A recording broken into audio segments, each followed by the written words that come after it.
This podcast is sponsored by nobody. Hey dudes, welcome to Splat from the Past, the only 80s themed horror sci-fi show where things can get totally radical. Now today I will be welcoming the legendary Annie Korzen.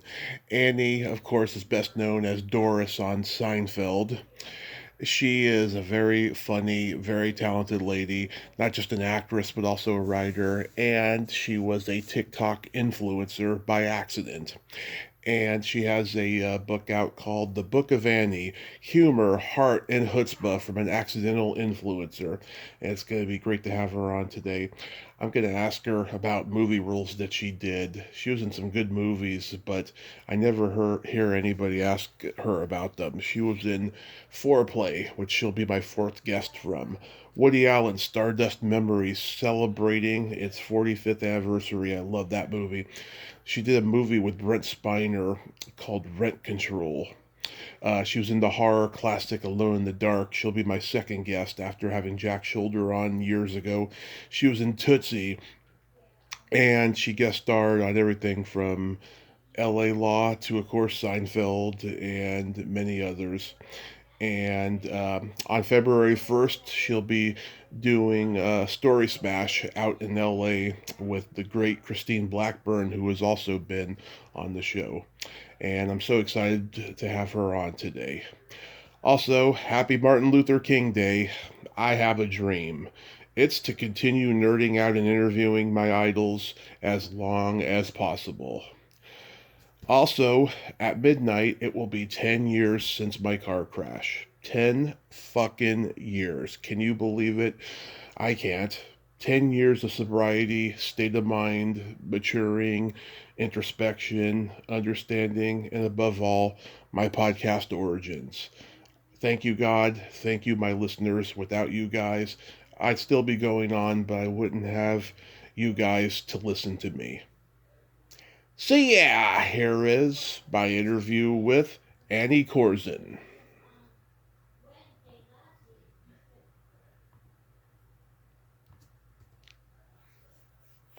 Hey Annie, welcome to the show. How are you today? I'm good. How are you, Tommy? I am fantastic. I can't tell you what a great honor this is. Thank you so much for coming on today. Oh, it's my pleasure. Where are you located? Where are you? Modesto, California. Oh, you're in California. Yes. Okay. So let's start with your book, The Book of Annie: Humor, Heart, and Chutzpah from an Accidental Influencer. Oh, by the way, thanks for the digital copy. I thoroughly enjoyed it. Oh, This great. this is a great collection of personal autobiographical stories and your thoughts on life. I'm curious, how long did it take for you to write this? Well, it didn't take that long because basically I was plagiarizing myself. I got the book deal because of my sudden popularity on TikTok. And I have been a storyteller for many years. So the book is really a compilation of many of those stories that I have told, and some of which I've shared in short form on TikTok. So it's just a collection of humorous essays that I say, as I say. One of the great things about growing older, Tommy, is that you have this backlog of accomplishment. You have this backlog of work that you've created. So I was Right. able to go to my files and pull up a lot of that. So I really did it in less than a year. I forget how long. It wasn't long at all.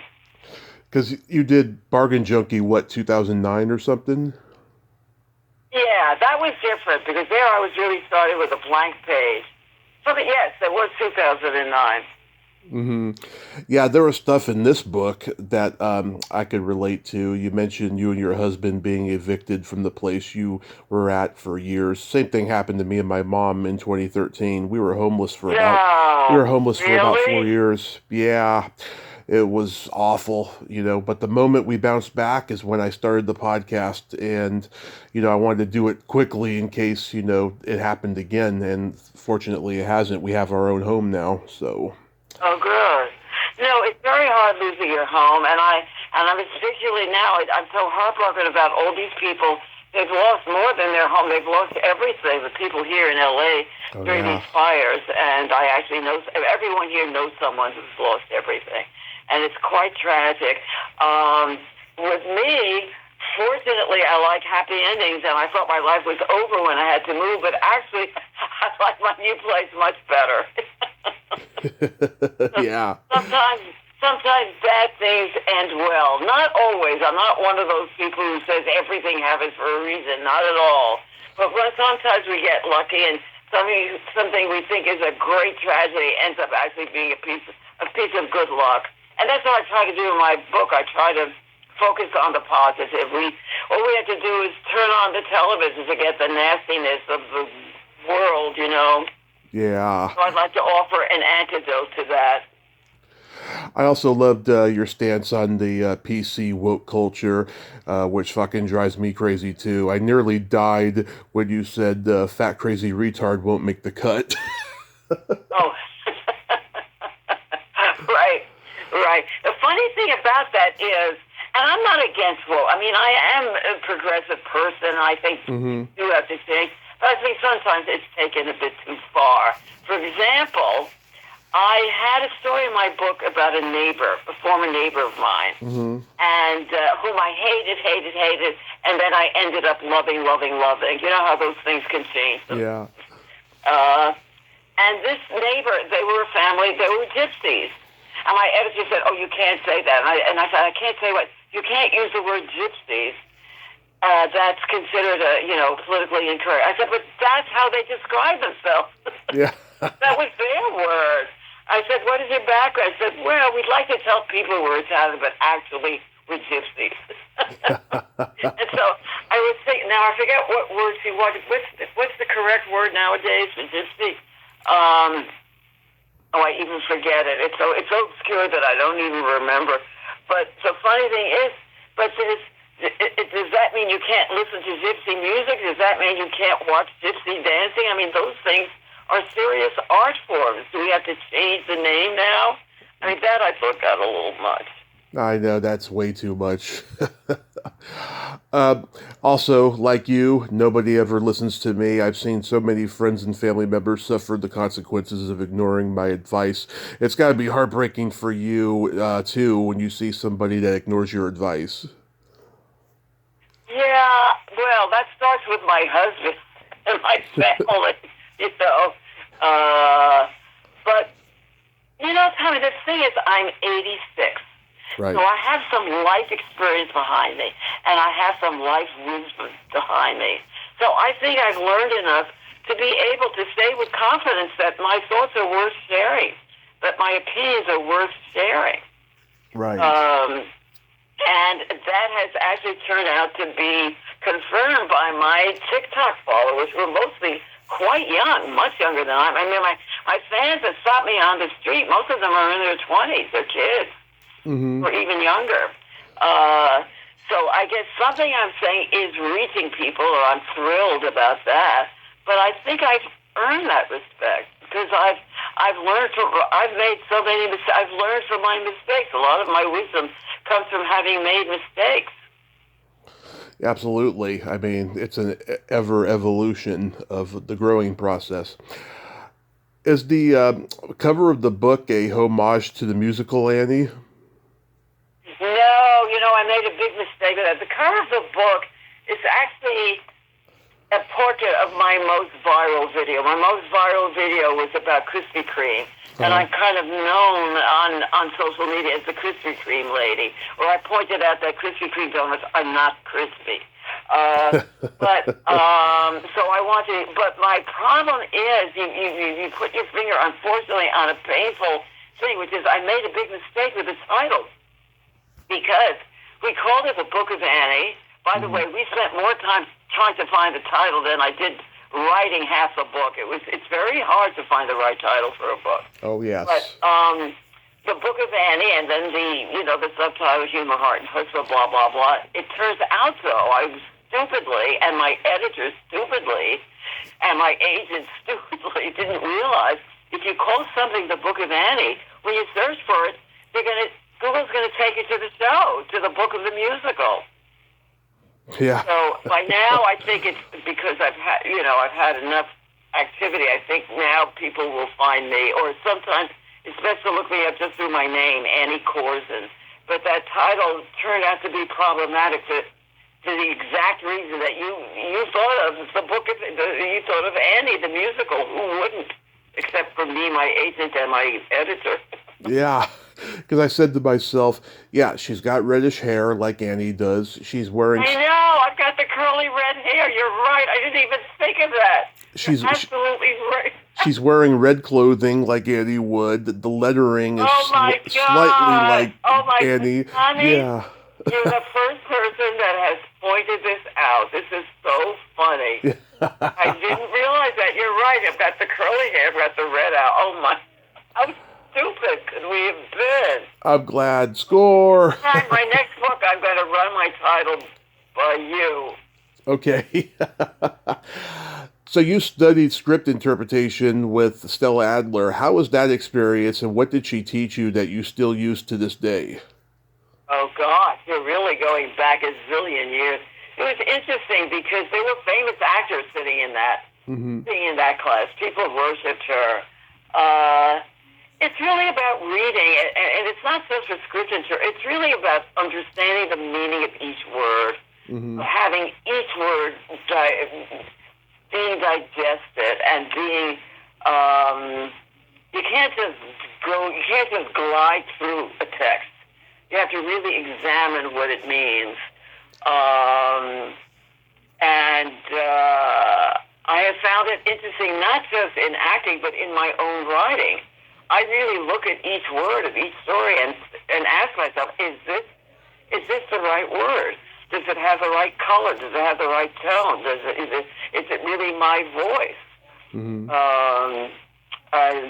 Words are important. Words are important. I think we all forget that. Oh, yeah. And who was in your class? Oh, gosh. Well, you're too young. Jack, what was his name? Jack Guilford. Oh, I know who Jack Guilford was. Cocoon. Cocoon, and he was with Zero Mostel, who was a friend of mine. Who was a Zero in... A funny thing happened on the way to the forum. Yeah, and I think John Boyd was... I forget. A well-known actress would just come and sit as Stella talking about the meaning of A Doll's House, the meaning of... oh, gosh, what's the great Tennessee Williams play? About Cat on a Hot Tin Roof? Brother. Cat on a Hot Tin Roof? No, the sister who collects little glass dolls. It's a family play. It's a movie portrait of his mother and his sister. It's one of the great plays. My brain is... I haven't had my breakfast yet. My brain is not working. Yeah, I have to detox coffee today because I'm going in for blood work later. Oh, gosh, lucky you. What fun. Yeah. So, getting into movie and TV credits, you're my fourth guest from the movie Foreplay.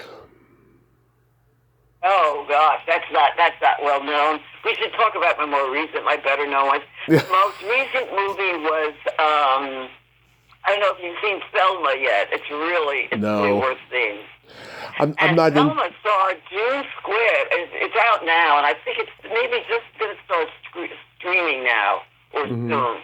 It got very well reviewed, very well received, and the star, June Squibb, is 94 years old.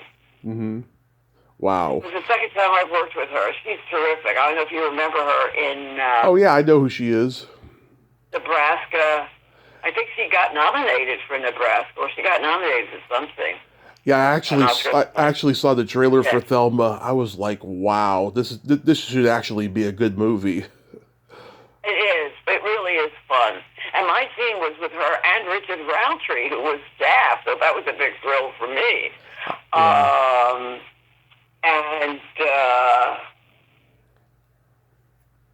And then on television, I've done, of course, there's not been, between COVID and the strike, there has not been a lot of recent activity, but I was in 10:15, which is a very hot show, and The Shrink Next Door, and Why Women. Of course, my big TV credit is having a recurring role on Seinfeld. I know I wanted to avoid asking about Seinfeld because you've talked about it so much over the years, Yeah. but I can't believe it's been 45 years since Stardust Memories. I think that's one of Woody's like underrated masterpieces. What do you remember about working on that movie? I just had a very big part, a very small part. Yeah. What was interesting is the way Woody worked. The scene was in a restaurant. I was sitting and talking to somebody, and we got notes. We would do a scene or rehearse it, and we got notes. Woody wouldn't talk to us. He would send his first AD over to give us. Woody says, "Could you please pick up the fork?" Woody says, "Could you please sip from the coffee?" It was very odd. He was so shy that we really did not speak to him directly. Very strange experience. Yeah, you're like in that ice cream shop. The little girl won't shut up. You're like eating a pickle spear or something like that. Well, you remember this. You remember this much better than I do. Yeah, I mean, I love that movie. It's such a great underrated movie, and it's very meta too. Self-referential and stuff. I might have to watch it again. I don't remember it being one of my favorites. My favorite Woody Allen is Hannah and Her Sisters. That's, for me, the top. That's a good one. My favorite is Annie Hall. That's pretty good. But anyway, I was going to tell you about Seinfeld because it's one of the themes of my book is I have a mantra, and it served me well, and my mantra is when somebody asks you to do something, no matter how you feel about it, whether you think it's a good idea or a bad idea, the best thing to do is say, yeah, why not? Because you never know what anything's going to lead to. Yeah. Right? So, my agent called one day, and he said, I don't know if you want to go out on this. One of the other actresses, a better-known actress than I, in his office, had turned down this audition for a new show because there was only a couple of lines. He didn't feel it was worthy of her. My attitude was, yeah, why not? I'll go in. I auditioned. I got the part. There was a few lines, and we watched the show. When it aired, and my husband said, I don't get it. This isn't about anything. Famous last words, right? Right. Then the show became a mega hit, and my role turned into a recurring role. Plus, they liked me, so I played a second role. And I'm collecting residuals to this day. But my point is, the actress who said, no, this isn't worthy of me. You never heard of her. She's not famous. She didn't have a big career after that. Right. And by saying, yeah, why not? Being on that show changed everything for me because being associated with that show as a recurring character, your stock goes up in the business. I suddenly was getting attention that I could not have gotten before that. Getting better auditions, getting better respect, you know? So I'm just saying, yeah, why not? I mean, I'm within reason. I'm not going to go bungee jumping anytime soon. But for the most part, I think you know what it is, Tommy? I don't regret anything I've ever done. I only regret the things I have not done, that I said no to. Right. I should have just tried. Does that resonate with you? Yeah, I mean, we all have regrets of things we didn't do. I think it's a natural it's a natural process of being human. Yes, it is. But I would say, but we can protect ourselves a little bit from those. We would have fewer regrets if we just say yes more often. Yes. So I had Jack Shoulder on here years ago. We talked about Alone in the Dark. Oh, you did? You're kidding. I think that's amazing. I just spoke to Jack 2 days ago. I cannot believe this. Wow. I just spoke to him 2 days ago because he lived through his catastrophe because he's in North Carolina, and I'm living through it now in LA. We both lived through these horrible climate catastrophes. Yeah, and Jack's a good guy. And you got to have a couple scenes with Donald Pleasance in the movie. What was he like to work with? Very odd. Again, like Hmm. Woody Allen, similar in that way. He wouldn't actually hang out or talk or snooze.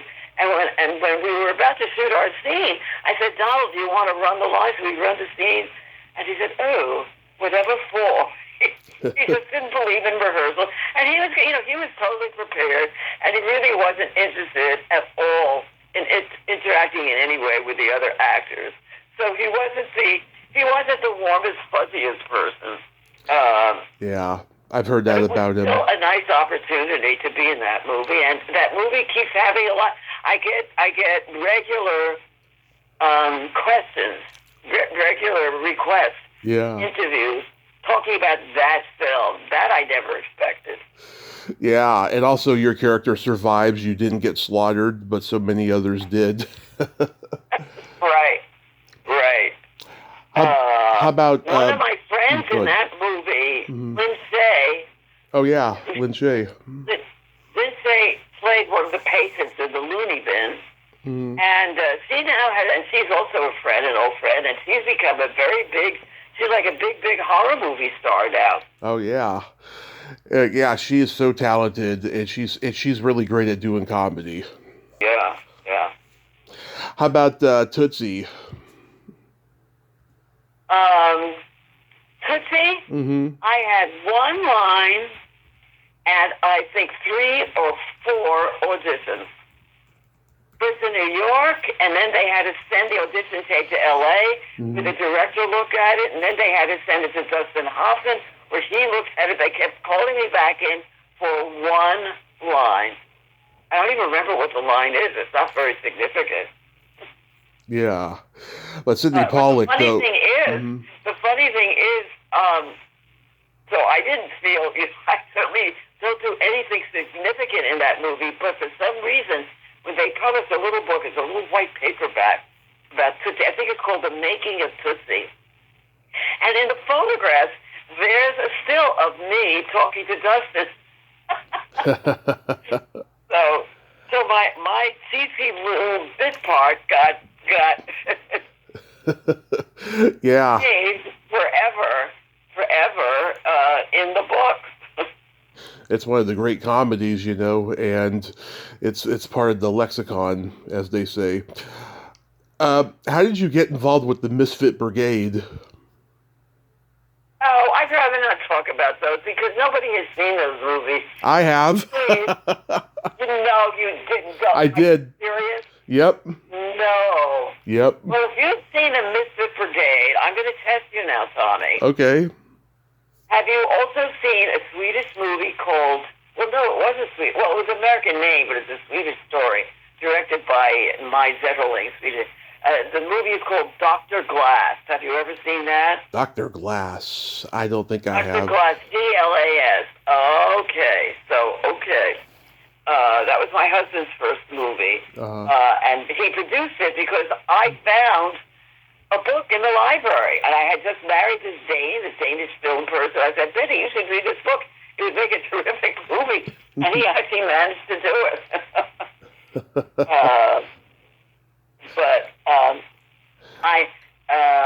What was? Mr. Brigade, I think that was sort of one of my first attempts at acting. I wasn't really an actor, but Benny was co-producing it, and his partner said maybe Eddie could do that character, and I did it. But the problem is, Yeah. when I look back at those things, if I look at them, I'm very embarrassed by my performance. Acting, like anything else, it's something you get better at, and you get better at it by doing it, and you get better at it by finding out what you're really good at.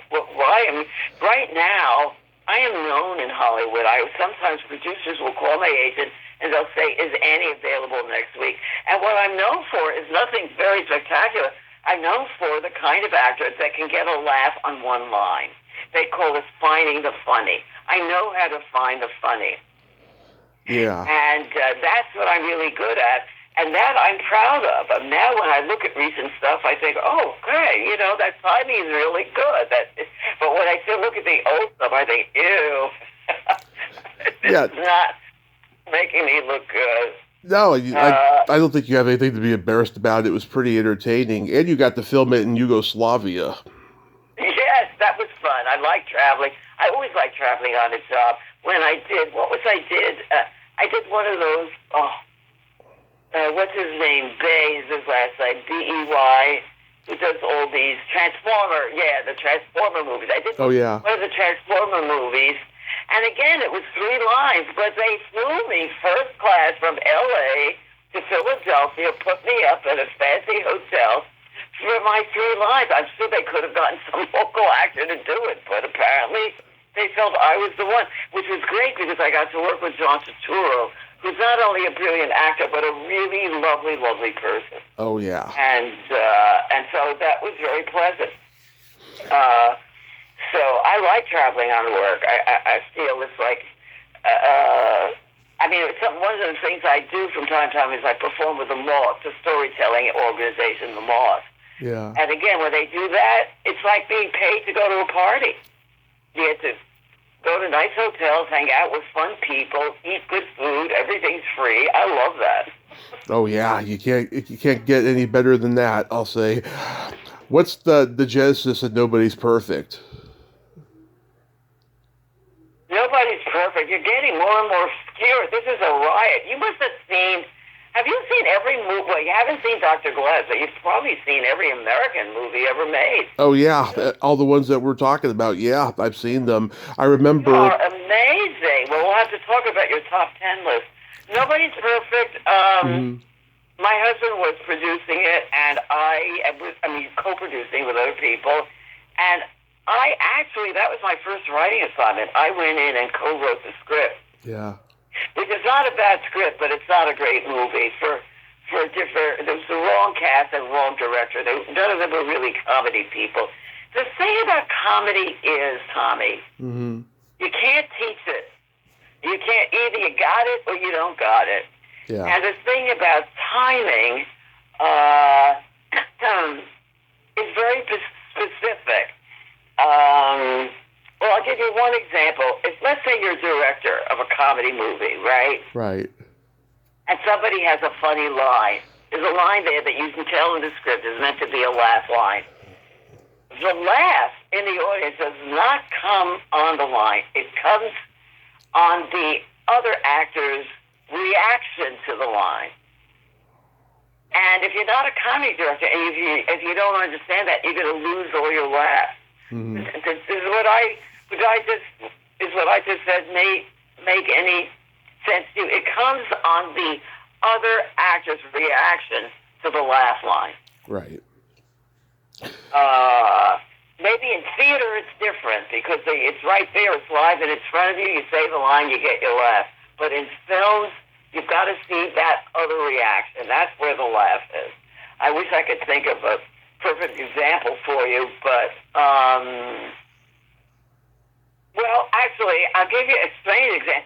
I've been watching lately reruns of very, very old Carol Burnett shows. Oh, yes. And in some of those scenes, in all of the scenes, the big reaction, the big laughs are on her reaction to something someone just said, or Harvey Korman's reaction to something somebody just said. And their reactions are genius. They're just amazing. What they do with their eyes, with their nose, with their mouth, they're hilarious. But it's in the reaction. Oh, yeah. Carol Burnett's a genius. But does anything stand out about guest starring on L.A. Law?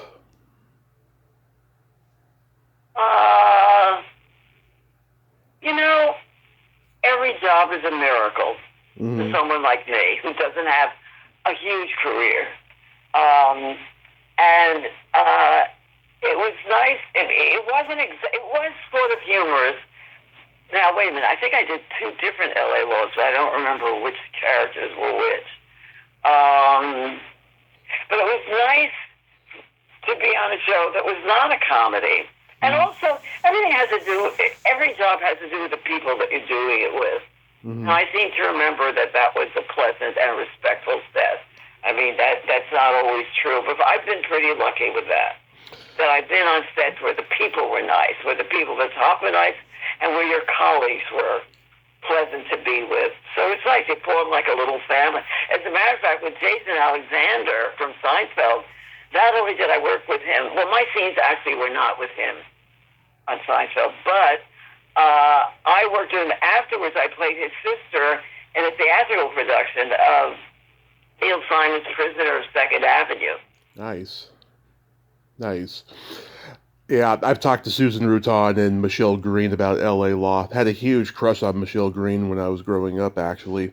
Oh, that was a good show, wasn't it? I like those shows. I still watch courtroom series and cop series. Not all of them, but I like that. I like that genre very much because courtrooms that's human drama, right? Yeah, and the 80s was certainly the time of the ensemble series, starting, and of course now there's hundreds of them now. I know, and some of them are so great, and I'm a total TV addict. I watch for 4 hours every night, starting at 10, and I still feel I haven't caught up. I still hear from friends, oh, you gotta watch this series, you gotta watch that series, and then not just the American ones, there are all the great foreign ones. I know there's a Korean, I've seen some Korean series, but there's one everyone keeps telling me to watch that I haven't gotten to yet. So now that TikTok is allegedly no more, are you going to start doing YouTube shorts? No, we're back on. Back on. It was out for like 5 minutes. Trump has given it a reprieve of, I forget what it is, 3 to 6 months for them to get their act together. Meanwhile, you're quite right. I am building a YouTube channel. I mean, it's there, but it's not what I want yet, but I should have done this a long time ago. So I will be doing both. But YouTube, but TikTok is back on. I'm a Korzen on TikTok. Mm-hmm. And that's been a life-changing thing for, as a matter of fact, I'll tell you something funny. I was in this movie, and I had to see with Jane Fonda. I was very thrilled. This movie called Moving On. Oh, yeah. See that one, Michelle? And the director, I'm a big fan of his because he co-directed one of my favorite movies called About a Boy with Hugh Grant. You know that one, I'm sure. Yep. So I'm doing my scene with Jane Fonda. I mean, we're just rehearsing it. And the director comes and takes me aside, and he's going to give me notes. And I always know the note. I get the same notes all the time on every show, and they always say, "Eddie, it's great. Your timing is great. For the next take, just bring it down a little bit," because I'm always too big. My energy is always too big for the camera. I'm really more of a theater person. Instead, what this director what he says is, "Annie, I just have to tell you how much I love the story about your grandchild on TikTok." And I almost fainted dead away. Because he's someone I really admire. Mm-hmm. And I thought, wow, maybe that's why did he cast me? Because he recognized me from TikTok? That's amazing. Yeah. Are you going to write another book? If I do, it'll be with a friend. I'm talking to a friend about something, but I'm not sure. It's such a huge responsibility. And there's the writing of it, and then there's the spelling of it, which can take years. I do podcasts like the one I'm doing now, and I try and get, place. I do whatever if you're not a big name writer, the publishers do nothing in terms of marketing and PR. So doing all that yourself, it can be a full-time job. So I like the idea of writing a book. I don't know if 15 years, since I'm 86 now, I'll be doing podcasts until I'm 100, trying to push the book. Yeah. Oh, God, I know people that I started this podcast with that I've had on that are still promoting the same projects they promoted then. And I'm just like rolling Oh, my eyes going, this is so sad. oh my God, you're absolutely, yes, I understand. Oh, please, that's terrible. That is so showbiz. That is so showbiz. I'm very Yes. aware of that. I'm very aware of that. But once in a while it works. Sometimes you have a project that's been sitting around dead for years and years and years, and all of a sudden, right, somebody gets interested.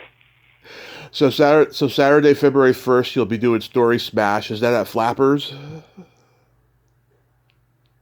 Oh, well, that's an LA thing. My friend Christine Black. It's been running for years. It's actually a very good show where Yeah. people, there's a panel of 3 judges. I'll be one of the judges. Yep. Me and Danny, I forget his last name. He's one of the writer-producers of Modern Family, Okay. my favorite show. And then there's another guest judge like I am. And what happens is storytellers compete, and they have a spinning wheel, and they spin the wheel to a topic, and they're given, okay, you've got 3 minutes to tell a story on that topic. And then they get judged by us, and at the end there's a winner. It's a kind of fun format, and talk Yeah. about thinking on your feet. It's amazing how these storytellers, I mean, a lot of them are stand-up comics. There is Right. a difference, by the way, between, I'm a storyteller, I'm not a stand-up. Yeah. But because stand-ups are all about the laughs, and storytellers can also get emotional. Some of my, I can't think what I really am as a humorist, whatever that means. But anyway, it's a fun entertainment. I adore Christine. Flappers, I just did something else at Flappers Comedy Club.